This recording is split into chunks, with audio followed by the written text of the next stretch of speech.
I found myself utterly clueless about the unfolding situation, spending countless hours harboring doubts about my husband. This was nearly a decade ago when I was in my 30s and had recently tied the knot with him. Despite his relentless commitment to work even before our marriage, I anticipated a challenging life together. However, the prolonged periods of his absence left me feeling isolated. Initially, I tried to let him unwind during the scarce moments he was home, but my frustration mounted. As time passed, my demeanor towards him turned harsh. Each time I encountered his face, my husband attempted to pacify me. However, if he sensed my dissatisfaction persisted, he started to ignore my grievances. I yearned for his attention, despite the demands of his profession, simply because we were married.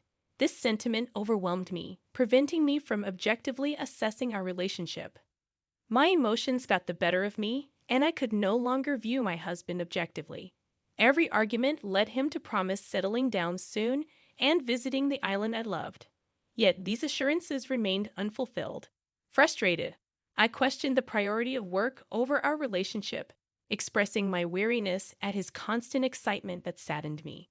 No matter how hurtful my words, my husband never took them seriously. A nagging feeling crept in that our marriage was on the brink of collapse. He sensed my indifference, and soon after, I began to suspect infidelity.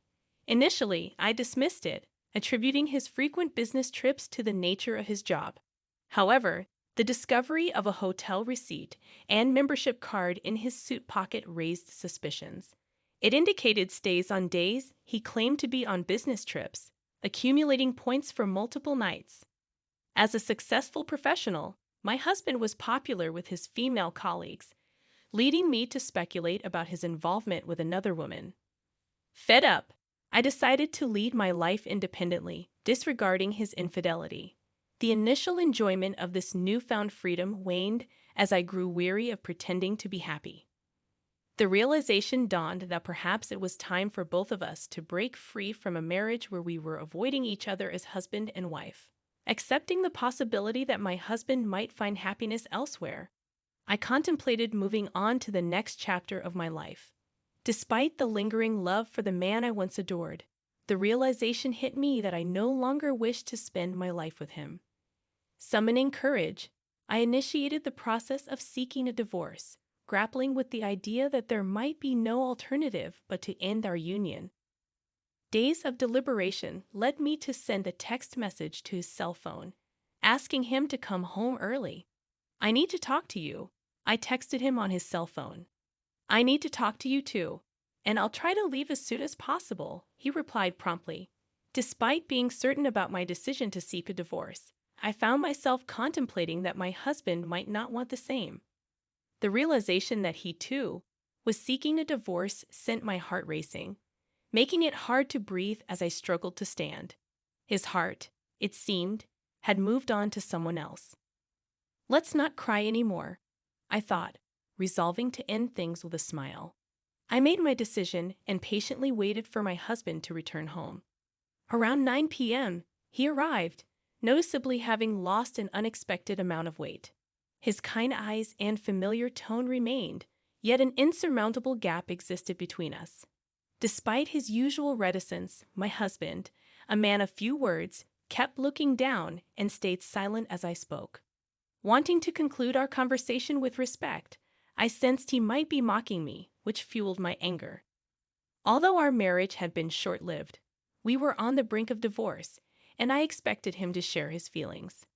As frustration mounted, I began to argue with him, but my husband remained silent, attentively listening to my words. Desiring any response, I revealed my knowledge of his new girlfriend, thinking he might be unaware. To my surprise, he looked at me with astonishment and briefly smiled. After a pause, he asked, "What did you know?" Strangely, his joking tone made me laugh, and for the first time in a long while, we shared laughter together, irrespective of the gravity of our conversation. I was elated to share laughter with my husband, reminiscent of our happier times. After that, we engaged in conversation, and there was an odd sense of connection, perhaps because he knew I was aware of the affair. My husband's face seemed rejuvenated as he suggested putting an end to our hostilities. I don't want to leave you because I don't like you, he admitted. Agreeing to my proposal, we decided to clean our room and divide our possessions, turning each item into precious memories, though some were meant to be kept hidden. My husband, typically attached to his belongings, surprised me by readily discarding them. Take anything you want. It's all my fault. This is my atonement, he declared. As we tidied up the room and only our belongings remained, his eyes seemed to well with tears. The sadness he felt mirrored my own, evident in the shared task of cleaning up the mess. Taking a break for the rest of the day after the cleanup, I decided to clear my mind with a bath.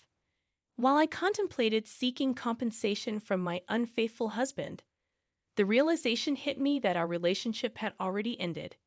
As I prepared for bed, my husband entered the bedroom, climbed in, and gently embraced me. This is weird, and I feel bad for your girlfriend, I remarked. My husband, trembling, expressed a desire to be by my side one more time. Although I stiffened slightly, he held me close, and when I asked if he was crying, he remained silent. Stroking his back, I noticed the changes in his body, lighter and more bony. Concerned, I asked if he was okay, and he revealed that he had been intentionally losing weight. Pulling away, he took a deep breath and assured me he was fine. Despite my surprise at the transformation, my husband explained that his new physique was preferred by his new companion. Disheartened, I wondered why he couldn't forget about me if he was happy with her. In a moment of sarcasm, I made a comment about tears, trying to keep my sadness at bay. My husband, unfazed, acknowledged my familiar traits, expressing his wish for my happiness from the next day onward. As he lightly snored, I realized he was a man who moved at his own pace until the very end. I hoped for a peaceful future as well and fell asleep after murmuring to my husband's sleeping face. The next day, I'd overslept due to staying up late cleaning the room. Upon waking, I discovered my husband was no longer in bed. In the living room, I found an A4 size envelope on the table. Opening it revealed a bank book, various documents related to marital property, an unusually large sum of money in my name, and divorce papers in a small envelope.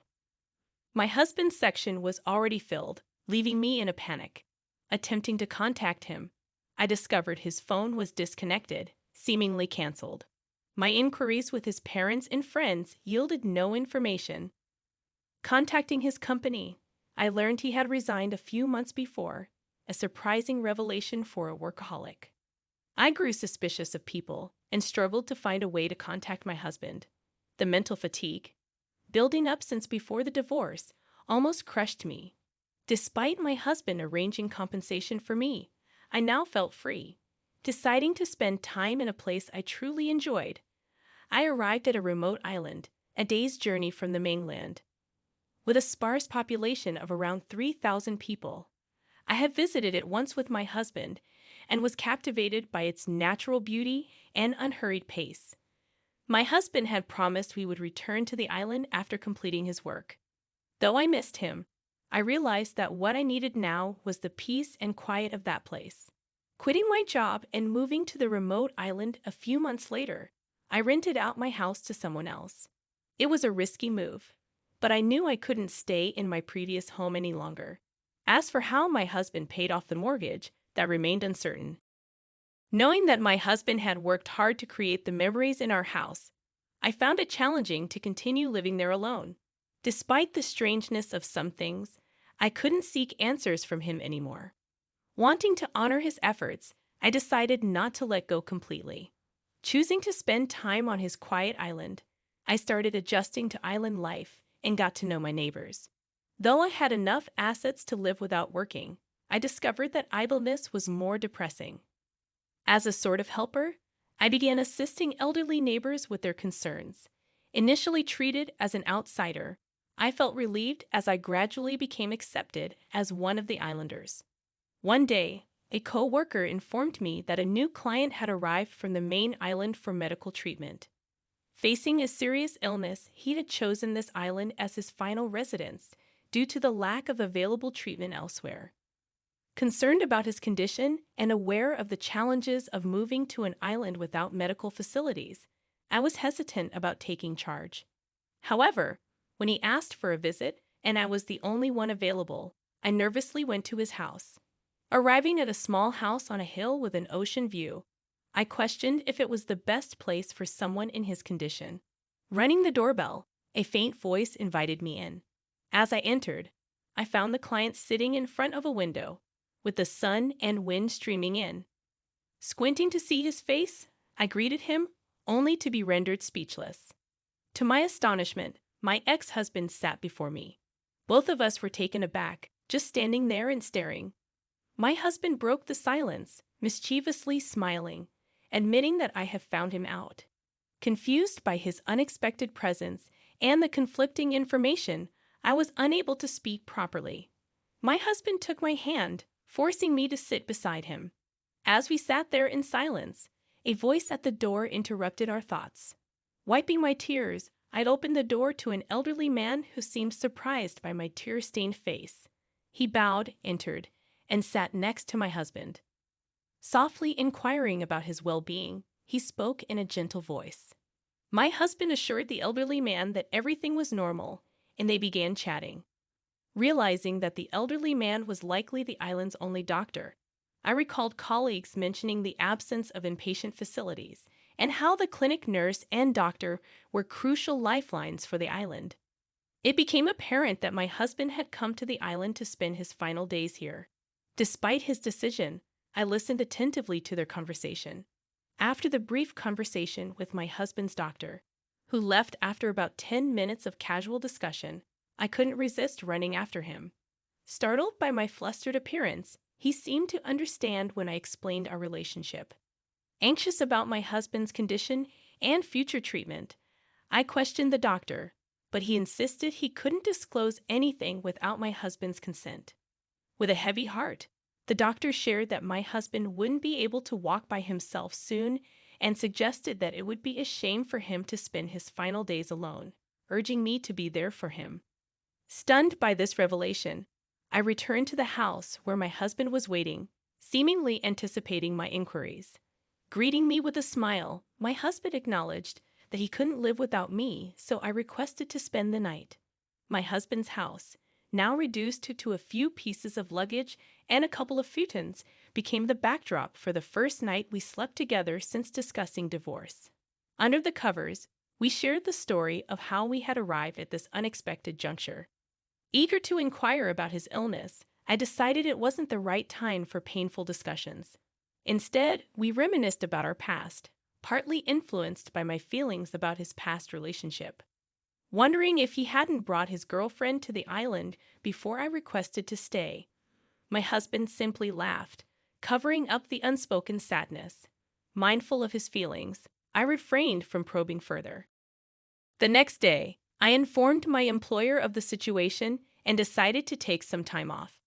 Determined to spend what time my husband had left with him, I took him around the island in a wheelchair, revisiting places I remembered and exploring new ones.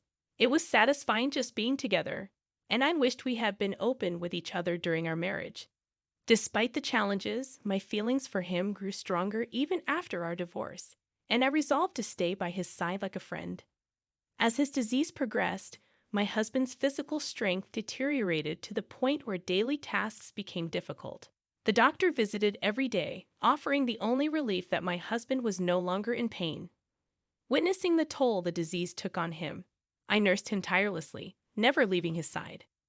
Gradually, my husband stopped waking up, and I continued to sit by his side, reading his favorite books and describing the sights and sounds around us.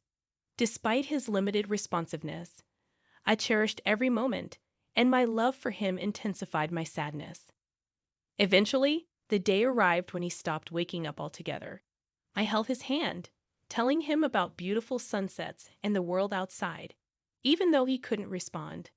When his hand grew cold and his breathing became unnatural, panic set in, and I called the doctor.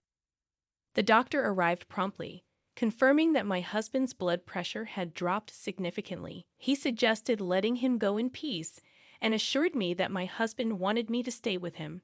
Despite the sorrow, the doctor stayed true to his word, being there if anything happened.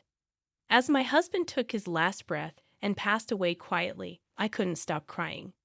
Yet, I found solace in being there for him until the end. The following days were a blur as I dealt with the practicalities and mourned after the burial. Returning home after organizing my husband's belongings, I noticed a pile of letters, accumulating like a mountain. Intrigued, I discovered my husband's nostalgic handwriting on each one. Reading through them, I realized he had written dozens of letters, starting from the day of our reunion. His letters became shorter and messier as the days passed, revealing the progression of his illness. Among them, one letter revealed the truth about our divorce.